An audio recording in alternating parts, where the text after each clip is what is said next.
Let's continue with this part here where we have the actual light bulb in. You can see there's a bit of a bevel. But before we get to that, let's position this cylinder here. And I'm gonna position it so that there's a little bit of space left here where we see this edge. And then we're gonna put the difference on it. And what we can do now is go back here to this Boolean operator and let's scale that down a bit. We can then make a bevel on it. And now with this loop, let's push it here to the front. So that way we already have this bevel taken into account that we saw in the reference. Just gonna push it back a bit. And then let's select that face here at the bottom again. Sometimes it's a bit hard to select. And let's collapse it to the center like this here. So now we can apply that and simply delete the Boolean operator. And as so often, we have to do some connections now. So I'm gonna free up some space here by dissolving this edge. But before we do that, let's get out of the isolation mode so that we see it with our other elements. Now I'm gonna select these edges here and dissolve them. So that way we already have more space here. And let me just think about these edges here. Let's also dissolve that. And the same here for these, all the way over to here. And then what we can do is snap these points here. So now we just have to do that also on that side because we don't have the symmetry modifier anymore. But now we have this here ready to do some more connection work to make sure that we don't have any overlapping there. So whenever we get to the texturing, this part here where we have the light bulb will get some emissive information. And that emissive will make it look like it glows. So then of course we will also have a version where if the emissive is off, it looks like there's simply some glass. It's not actually gonna have transparency, even though technically we could also add like another layer in front of it that is real transparent, but I find that is a bit of an overkill. We're gonna have this kind of effect with glass on our scope. So where we have the lens, this is of course gonna need some glass with transparency. But here for this part, we're gonna just have some specular information where it looks like a very glossy glass that's sort of like built into this. And then if we have the emissive on, it's gonna look like it's really illuminating. So that just as like an explanation for how we do that later, once we get to the texturing. And meanwhile, let's continue to connect that here. So let's also connect these points. And then very important here at the bottom, let's connect these points like that here. Or else we would have a high risk of some overlapping geometry there. This one here, let's just do the simple trick here with a collapse, and then we're gonna push it over to the sides. And also we wanna connect that here. So as you can see, we pretty much built that flashlight without too much time. Same for actually the scope. And as you can see, we started really just with a cylinder here for it. And that's usually how we should be approaching 3D. Start simple and then just add to it until we get to something like this here. So now I want to add a cylinder here. Speaking of cylinders, let's put that to 24 sides and radius of 3 and a depth of 5. Maybe we can still change that, but let's rotate it on the y-axis. And let's add that here once we get out of the snapping. as this button. So for that, I think 24 sides are more than enough. Let's scale it a bit down. And then, as we used to do already before, we want to connect it here like that. And then select this loop and let's give that a bevel, so that all we have left is push it over here to the right side. And that basically already gives us this shape. So now let's also drag these vertex points further here to the left. And then we want to just connect it. And also let's do that on the other side. So that takes care of that button here. Let me just get back here to that view and let's drag that a bit further in so that this is actually intersecting. And now let's add a bevel modifier. Let's change the offset and let's make it a bit wider, 0.2. And something looks wrong here. Let's disable the loop slide. Now it looks like a continuous shape without any issues. And then let's add our subdivision. Gonna increase that. And let me just go back here to this element once more. And under our bevel settings, it doesn't really seem to change much when we do the loop slide, but let's go into the wireframe view and let's bring the segments down. So if we put it to 2, it's not that sharp looking, has a bit more of a bevel with a subdivision. But I also want to add these vertex point connections here. And it seems that these connections kind of make that edge flow kind of strange. So once we put the loop slide off, it starts looking okay again. So this is what that loop slide does. And then let's see with our subdivision. And I'm thinking this looks better now. And somehow I'm still not happy here with this one. Let me go back here and let's also put the segments down to 1. And on that one here also. So that way it just looks a bit more smooth around these edges and not so sharp. And here on that element, just as a last thing, I want to add a subdivision here through the center. I think that makes the overall flow a bit better there. Hey guys, so we came to the point in the tutorial where we did most of the modeling work as far as our basic pieces are concerned. So some of them already have some high poly modifiers on top of it, such as for example these buttons that we're looking at here. But everything else still needs the high poly process, which we're about to get to. And what that means for us is that we have to think about the naming convention now. So we're gonna call everything that we have so far _high and come up with different names for whatever we want to call it at the beginning of it, like flashlight _high, scope piece _high. So this is the important step that is now about to follow. And then whenever we have this done, we're simply gonna copy these folders and simply rename everything from _high to _low. So that way we make sure that everything has the proper naming convention and every piece is the same, just in low poly and in high poly folders. So now it's time to think about how to connect these pieces here. And we also want to give it the proper names. So this one here is the flashlight high. That's the main piece. And now we gotta select everything that belongs to it. That includes these floating elements.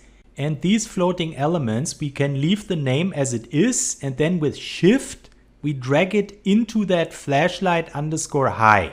So now we have this connected. And let's just take a look what we have left here. So here we have this button, and I'm gonna apply the transformation so that we can then use the mirror modifier on it. Let's put that over here. And also here on that, let's put the mirror modifier back on. So now what we can do is copy this here, flashlight underscore high, just make a Control C and then Control V here on these buttons. And let's just call it flashlight underscore button underscore high. And this one here, we can also paste that back in and let's call it button 2. This is the other button. So most importantly, we need everything to be underscore high, and let's give it lowercase letters. And then once we get to the low poly, we call everything underscore low. So that way we make sure that this is baking correctly. And meanwhile, let's just go through these different elements and give them the proper names here. So this one, I'm just gonna call it back. Sometimes I'm not very creative with these names, but it doesn't have to. This is only for baking. So this one, let's call that flashlight circle. And that way we already gave names here to all our parts for this folder. And now let's do the same thing here for the scope. So it's time to make the proper names for everything. And while I'm on this here, let me select these edges and let's make that a bit more high poly by simply adding a bevel here to it. So then with our subdivision on top, this is high poly enough. And let's take that piece here for starters and let's call it glass underscore high. So this one here could be our scope underscore frame underscore high. And then we just got to go through it one by one.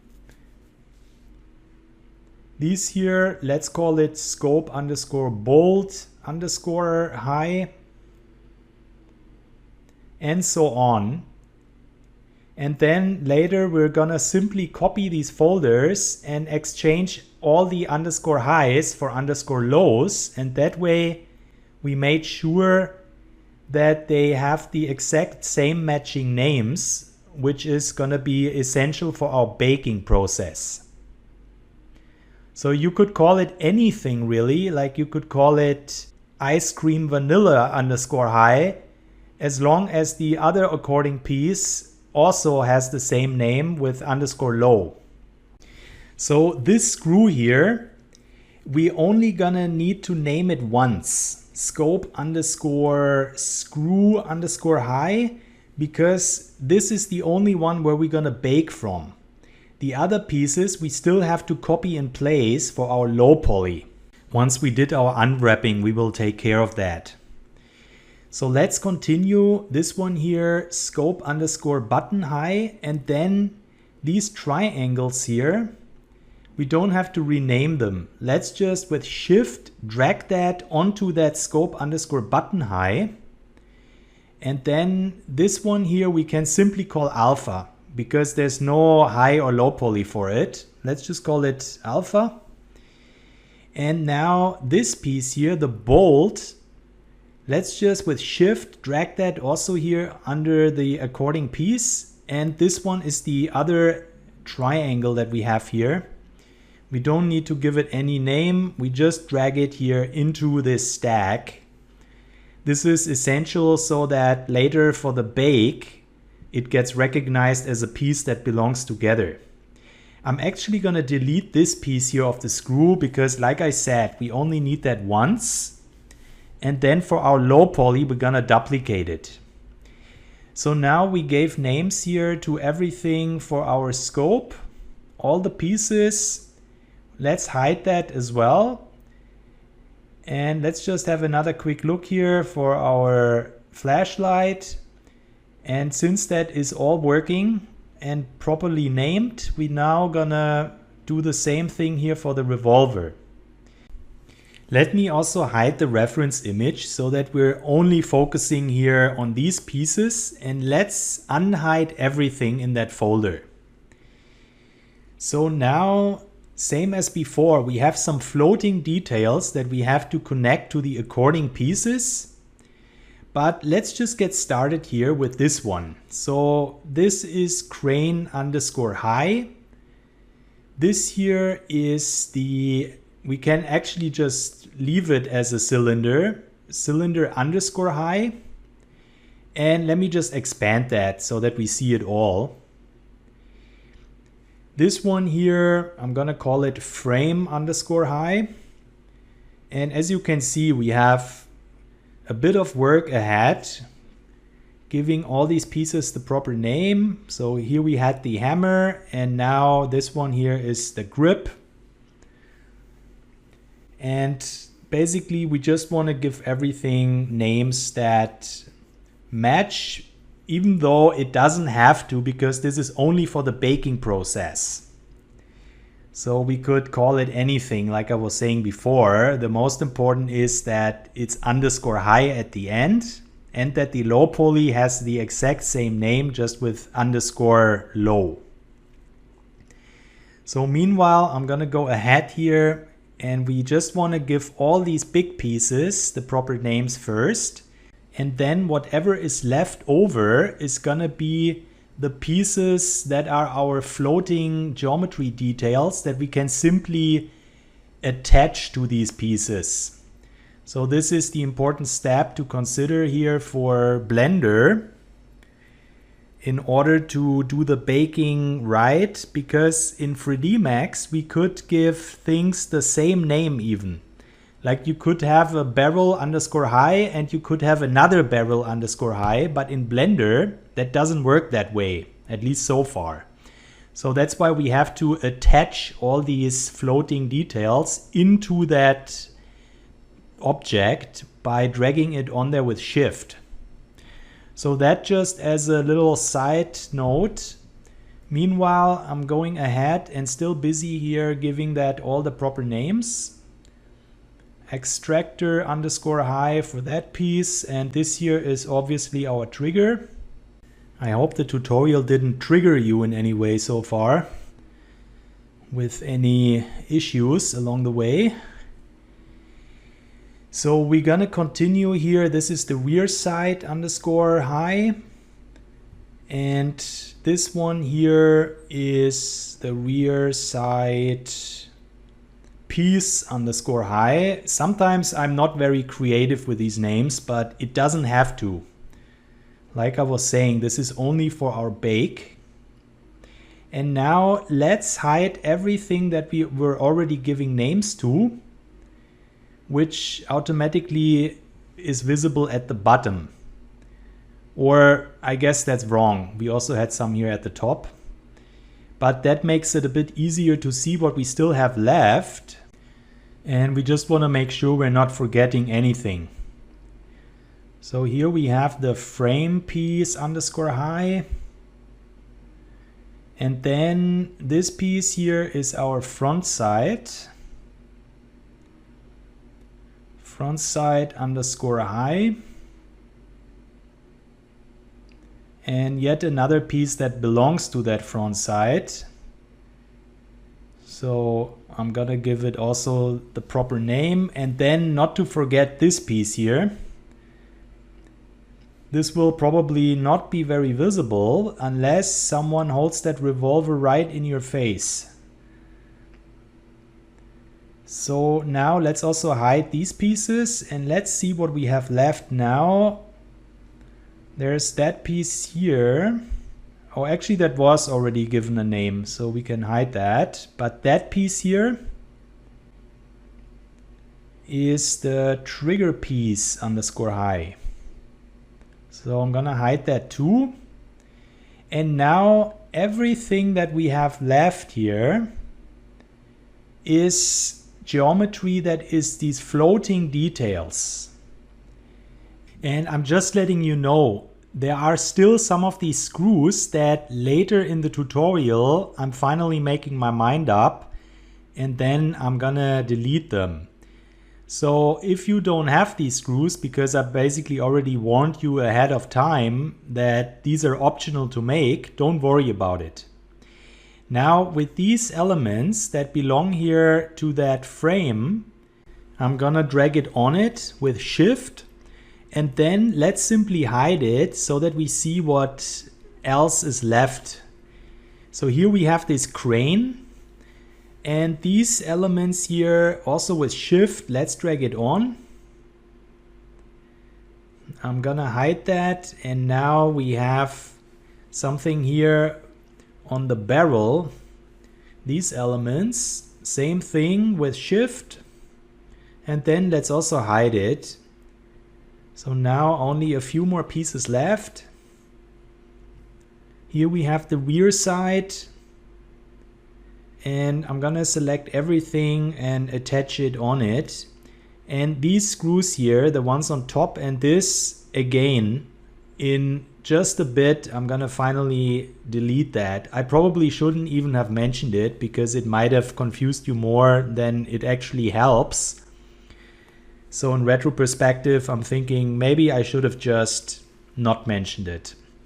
But either way, I'm going ahead. I connect this here for now. Let's also hide that. And then here's one more of these screws, which I'm going to put onto the release_high. So that is everything here as far as the revolver goes. Now what we want to do is make sure to unhide everything again. So in order to unhide that, we have to clap some of these elements back open here, like the frame, and just make sure that everything is unhidden again. So let's do that for everything, and then when we have this, we now have all our elements here properly named as far as the high poly is concerned. So what we want to do is also give the folder this name. Let's call that revolver_high, and now we right click it and say duplicate collection, and then we call that revolver_low. Let's hide the high poly folder so that we only have the low poly folder here. And as you can see, we have all these elements here now with _high 0.001 because we made a copy. So we open the battery name, go to find and replace, and we want to find high 0.001 and replace it for low. So as you can see now, we basically already have everything taken care of. That's how simple that is. And now we just have to do the same thing here for the other remaining folders, such as our scope_high, which we also want to duplicate. And then let's call that low. And then the same thing as before. Let's go over to battery name and find and replace. The alpha we can leave as it is. That's perfectly fine, the name we had there. And then we want to do the same thing here. Duplicate. Then let's call that here also _high. And this here _low. Let's hide the high poly folder. And then with these here, they are gonna turn into our low poly. So this is really convenient and makes it easy with the naming convention here. So now on our low poly folders, we have to do two things. First, let's delete these floating details. And secondly, we have to go through our modifiers and delete most of them aside from the mirror modifiers. So we want to delete all these high poly parts here, the modifiers. Same here, subdivision and bevel, but we're gonna leave the mirror modifier on because we want to keep that mirrored. So the same here, let's go and delete anything aside from these mirrors, and then here also the bevel and the subdivision. So then we can hide the flashlight, and let's carry on with our scope low. Let's enable everything here. And then let's do the same as before. Let's delete these floating details, these arrows, and here we have this bolt. Let's delete that. And on that one, I'm gonna delete all the modifiers. This was just the bevel and the subdivision. And here, let's also delete it individually. That's why we have to go through it one by one, so that we don't accidentally delete the mirror modifiers basically. Here, I'm actually gonna collapse it, apply modifier on the subdivision. Wait, let me undo that. That caused a problem here. So I'm gonna undo it and apply the mirror modifier first and then the subdivision. So let's keep that already as one piece.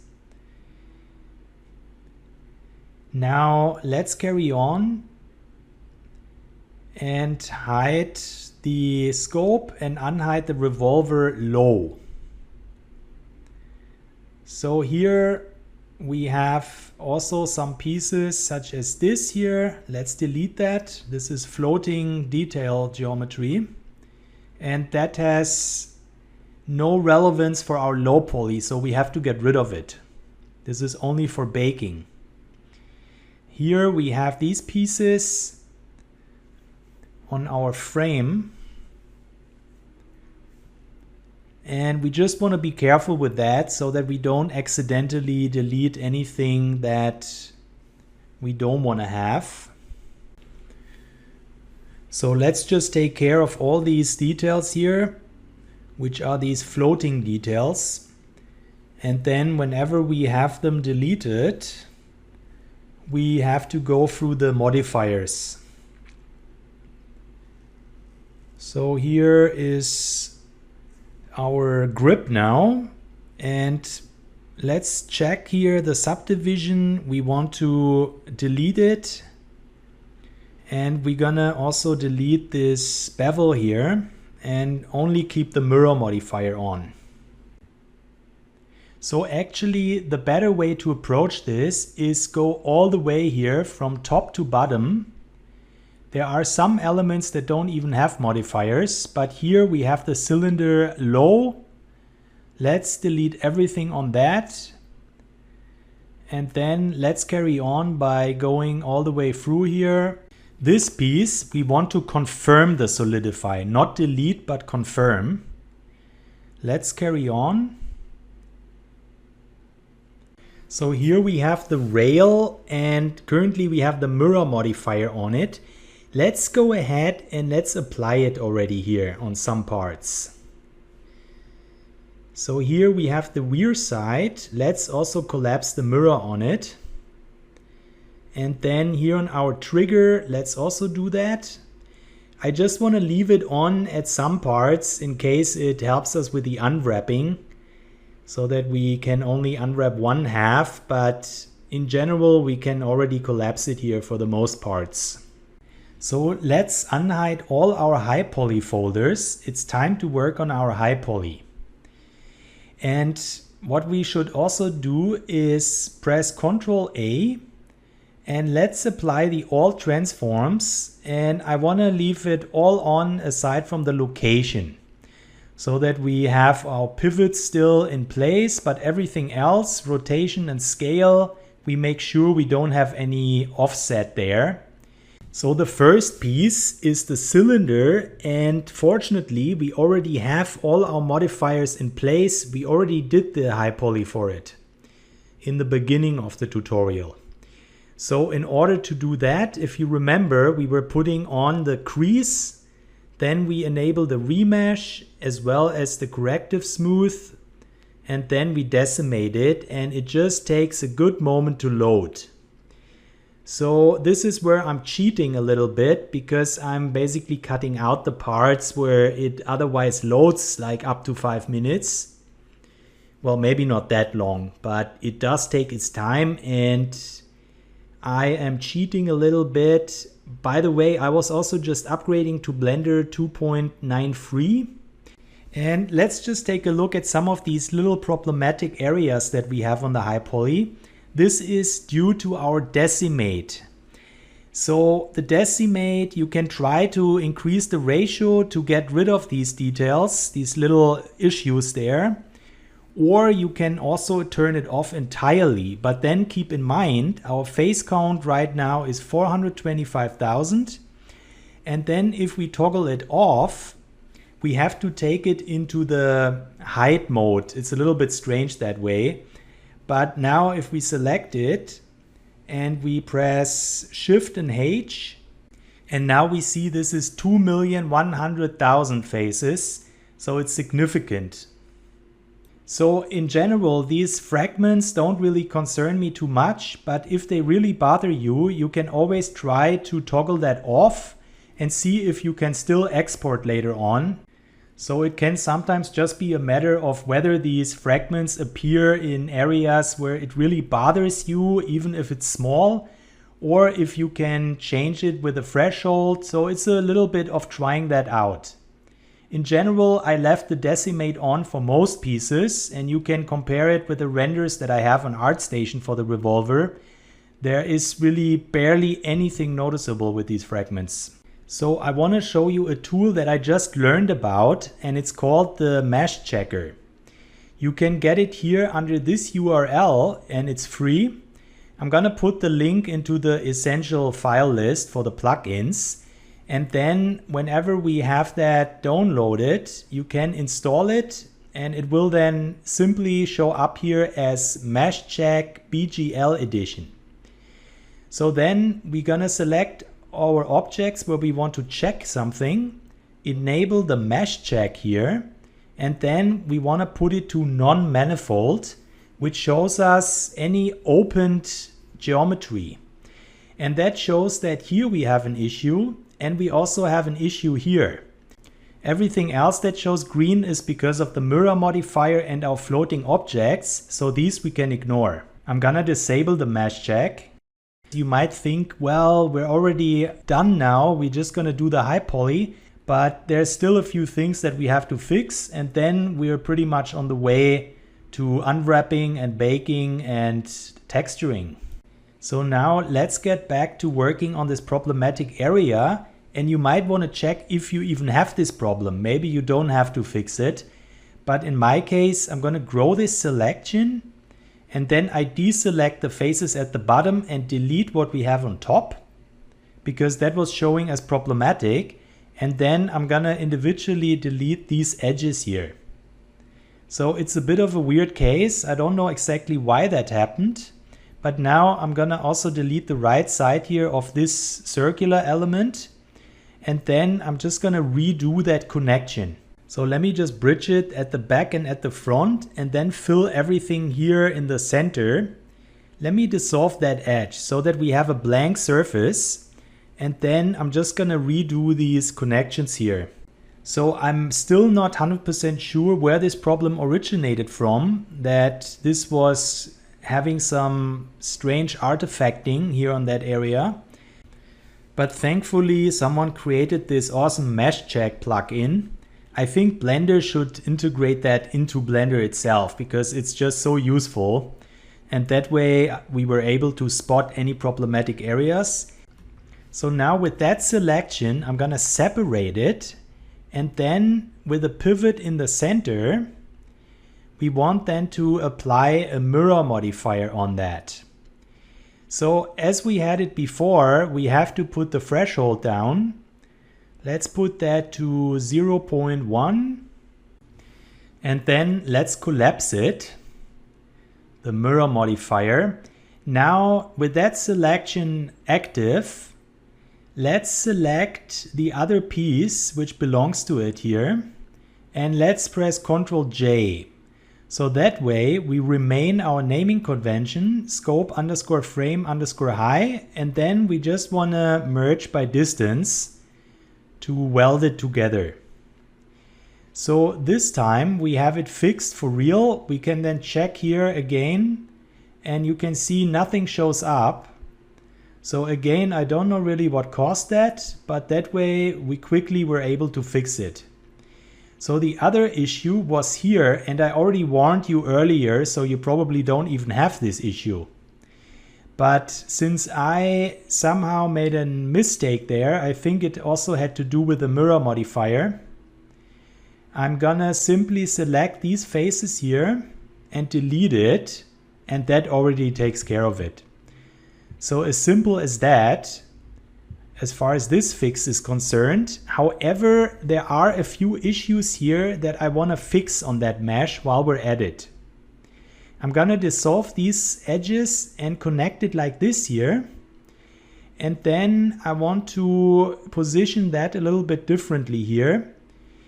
I'm gonna drag it over so that it meets exactly with this line. So in that case, we can kind of eyeball it. And then I want to do the same thing here on that side. Let's also connect that. And this vertex point, same as on the other side, let's bring it over here to this edge. So there are a few more things that I want to fix on it. The first would be to select these vertex points, and we want to align them with the vertex point that we have on the right side. So I'm going to go over here to our vertex slide, and let's just pull that down so that these are actually forming a straight line. And let's do the same thing here on that side. So that would be step one. And now I also want to connect this here like that, so that we tell Blender, look, this is where our triangulation is. And also I want to connect it like this here at these parts, and the same here on that side. So this is something I should have done before, but now we properly said this is the triangulation we want, and this is important. So now, just to avoid any confusion, let's hide the high poly folder and let's unhide the low poly folder, because what we have to do here is delete this piece, and then we go back to the revolver high folder. We make a copy of that piece that we were just editing, and then with this selection active, we right click it and we move it over here to our low poly folder. So now let me hide the high poly again, and here in our low poly folder, we will then simply rename it to _low. So that way we have these changes reflecting on our low poly. And now let's also work here on our high poly for this piece. So what I want to do before we apply the remesher, I want to grow this selection here, and then from the front view, let's scale it in a bit like this here. Otherwise, it's gonna get washed out by the remesher, which is a bit of a thing for like small details. Now next, let's select sharp edges, and that means it's now angle based. So we have to add a few more edges to this selection. So let's add these here. And then we go over and we say mean crease all the way up to 1 on these. Let's also take these two here and let's add that. And then individually we have a few more where we also want to apply that. So the same thing here on that side. We have to select the full circle, take everything into it. And also here we're missing some edges. Let's add that. And somehow it had problems here with the selection of these circles. So I'm gonna go to the left view, select everything with the edge mode and put it to 0. And then we simply gonna make loop selections here manually. to rule out any errors on that. So let's select it like this, and then let's put it all the way up to 1, so that we have these here also taken into our crease selection. And now let me just take another look around here. These elements, let's also increase them to 1, as well as these here that we were just adding earlier. And also here we want to have a sharp edge there, so let's add that. So there's one thing that I want to do, and it might look a little bit obscure, but this edge here, let's dissolve it. And also this edge here, let's dissolve that as well, and then let's connect it like this here. And now we just have to do the same thing here on that side. Let's connect and dissolve these edges. And this is because I think it's going to result in a better look for our high poly. So now with this active selection, let's select the cylinder, press Ctrl L, and then copy modifiers. So I'm going to basically cut the part out where this loads, but after it's done loading, it looks like this here. And now upon zooming in, we want to select also these edges here and increase this to 1 here on the mean crease.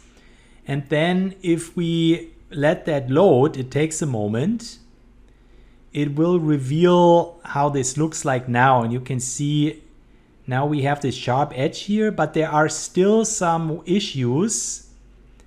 It looks a little bit imperfect. So what I want to do is select these edges on both sides.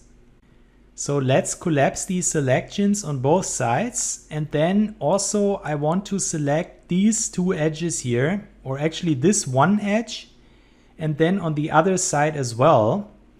And let's put the mean crease to 0.5. This time not 1, but 0.5 to have a bit more of a smoother transition there. And while we're at it, you can see there's something going on here where we might want to also add the crease to this. So I'm going to also put it to 0.5. That way it's not so perfectly straight and cut off, but a bit more of a smooth transition. And then I'm going to let it load here. So this object is a little bit of a tricky one. The other ones are not going to be so complicated, but now this is looking much better. One thing I want to do is try with the increased smoothness to make it even more, how should I say, soft looking around the edges. I'm going to actually jump into Photoshop to show you, here's with 100 and here's with 150. So if I toggle that on and off, you can see the difference. If you look real close, it's barely visible, but I think we should leave it at 150 here for this piece so that our normal map will get the most out of it. So I know this is always taking a bit of time to load, but overall it's 100% worth it because it creates the perfect high poly model. And we don't have to deal with this whole pinching issues that usually the subdivision workflow comes with. So that basically makes up for it. And now let's carry on here with the next piece. And I'm going to work my way from the top to the bottom. So here we have the barrel cylinder high. And with that selection, let's go over here to select our sharp edges. And with these in place, all we have to do is add the mean crease to 1. And then we're going to select the other piece and press Ctrl L and copy the modifiers over.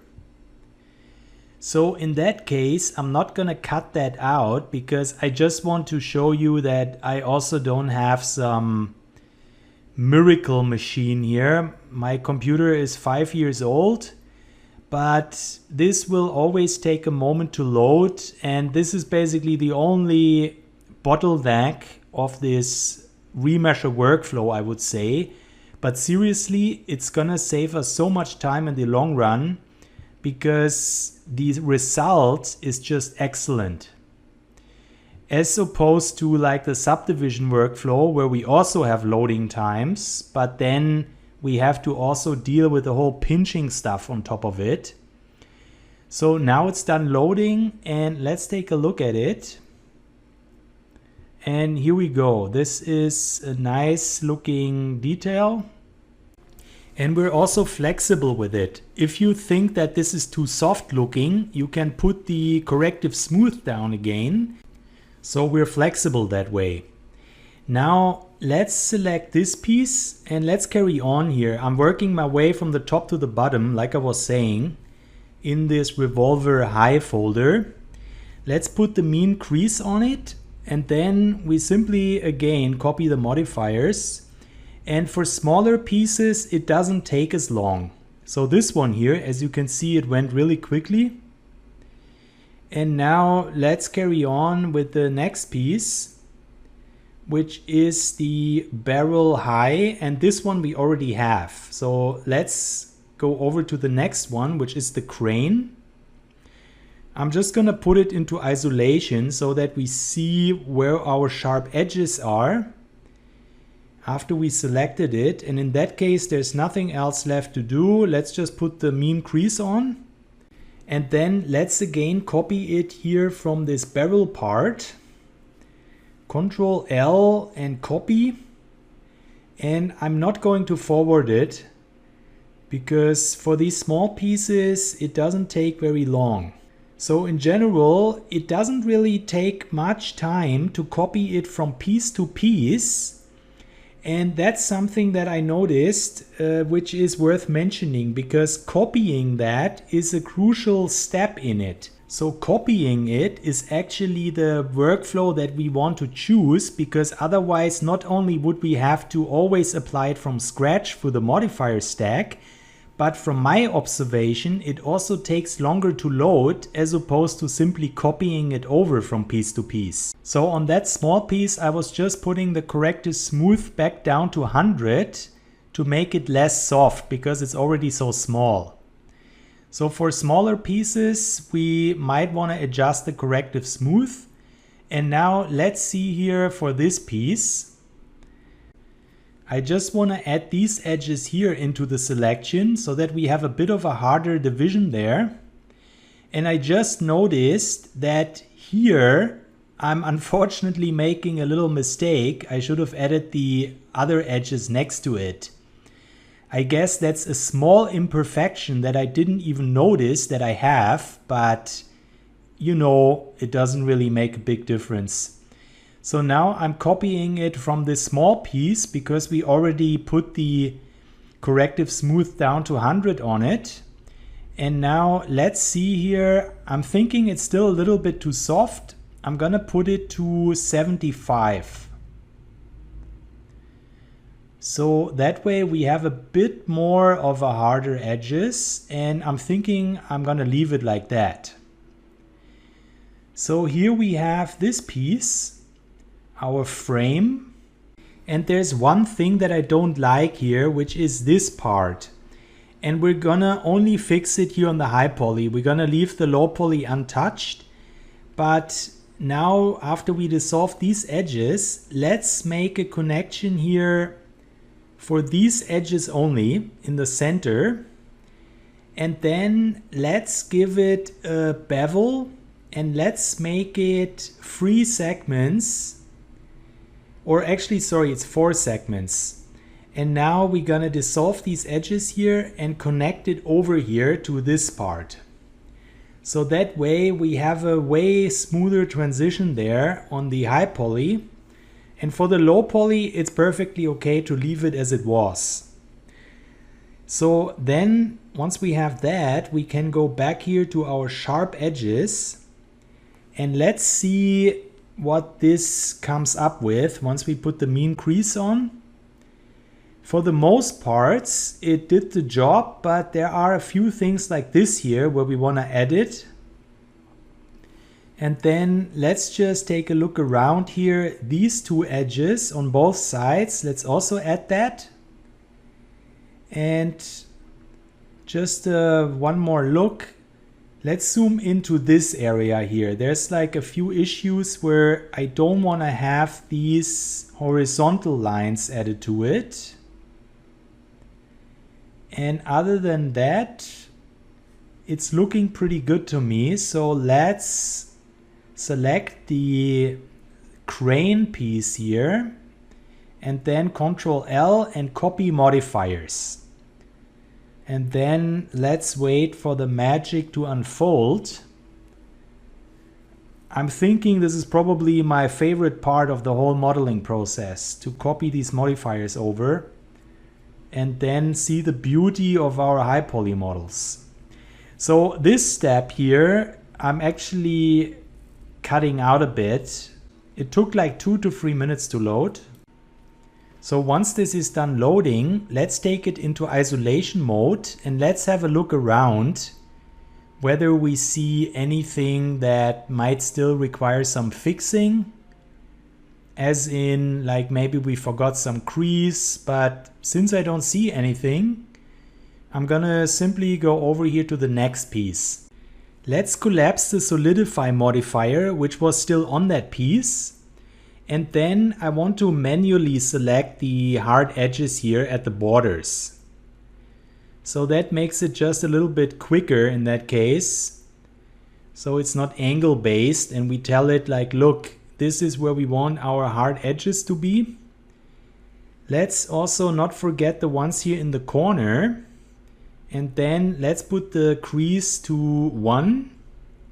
And then let's copy the modifiers from the crane. That should go really fast because it's a very small piece. Let's copy that. And this obviously looks wrong. So step 1, let's go over to corrective smooth and let's put that all the way down to 30.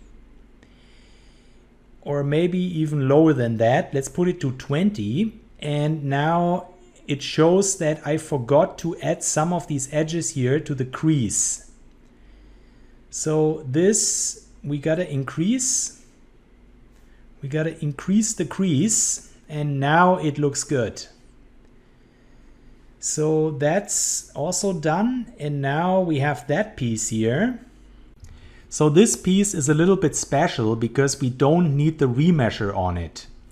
We still gonna need the mean crease, but then all that we really need is the subdivision surface. So once we increase that, it's gonna take it from the creased edges. And then if we look at it here, it's all nice and round on the outside surface. And since all the edges are hidden, we don't need to remesh anything. So on that piece, we do have the edges. So let's select sharp edges. And then here for this selection, let's put the mean crease on. And then I'm going to copy it here from that piece. Copy modifiers, and this came out well. So let's carry on with the next piece, which is this really small one here. And in that case, it's so small that I think we should just do the regular sub D workflow. Let's add the mean bevel weight. And then we're gonna put on the bevel. Let's put that to weight. And then we have to adjust the offset here. And then with that, let's add our subdivision surface. So we can increase the resolution to 3, and that way we already have this piece here.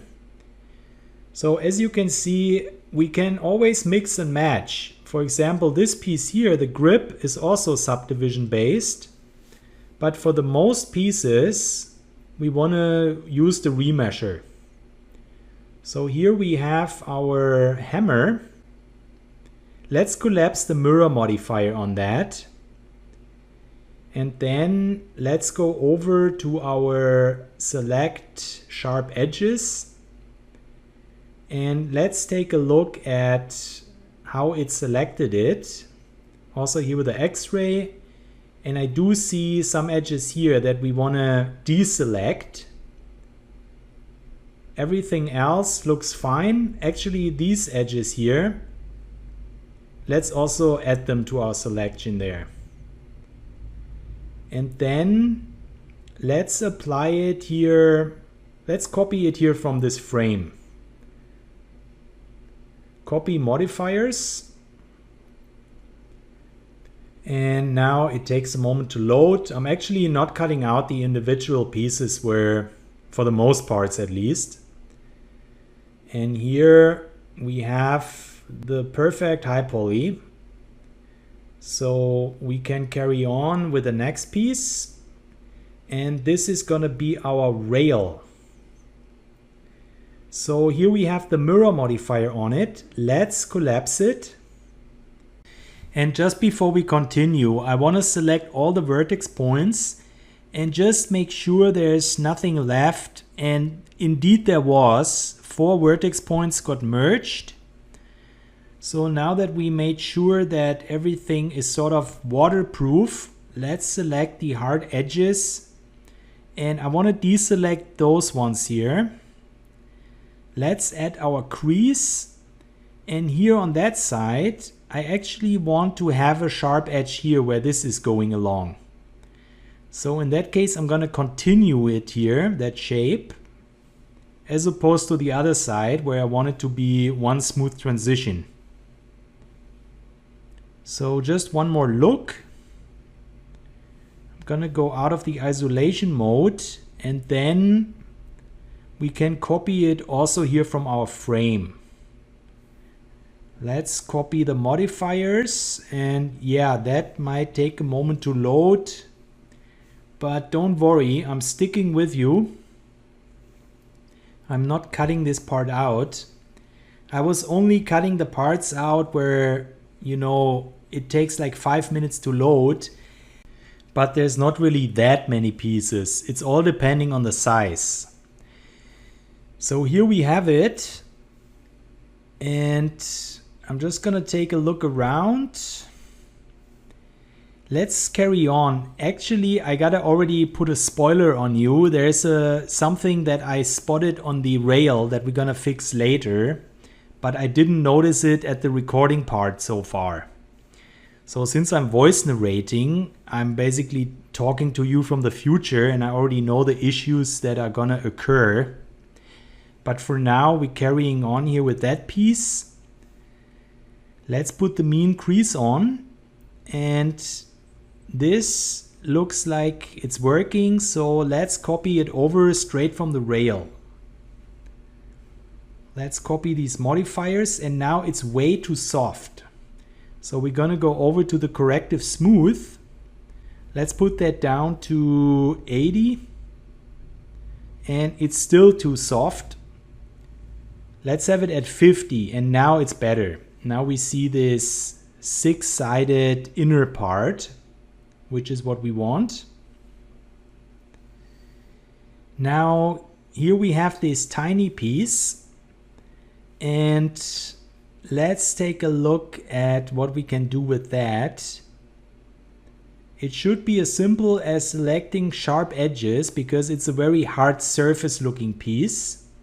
Let's put on the mean crease, and then let's copy it from this piece here right next to it.